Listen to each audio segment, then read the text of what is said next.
వాక్యం బోధించడానికి 4 వీడియోలు చూస్తే సరిపోద్ది. ఇంటర్నెట్లోకి వెళ్ళి కొంత సమాచారం డౌన్లోడ్ చేసుకుంటే సరిపోద్ది. కానీ సాక్ష్యం ఉండాలంటే బతికి చూపించాలి. బ్రతికి చూపించాలి. నీకుందా? అది నీకుందా? ఈ మాట విను. సిలువ ఉండాలి నీ జీవితానికి, శిఖరం ఉండాలి నీ జీవితానికి, సంఘర్షణ ఉండాలి, సాక్ష్యం ఉండాలి. సిలువ ఉంటే దేవుణ్ణి ఆరాధిస్తూ ఉంటావు, శిఖరం ఉంటే నీ జీవితాన్ని కాపాడుకుంటావు, సంఘర్షణ ఉంటే శోధనలపై జయాన్ని సాధిస్తావు, సాక్ష్యం ఉంటే దేవుని గురించి ఇతరులకు చెప్పేవాడివి అవుతావు. బిల్లీ గ్రహం గారు ఈ మధ్యన చనిపోయారు.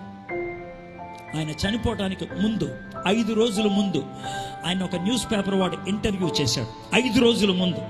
అప్పటికే ఆయనకి అర్థమైందో ఏంటో నాకు తెలియదు. ఆయన తొలి మాటలు ఇవి ఏమంటారు తెలుసు?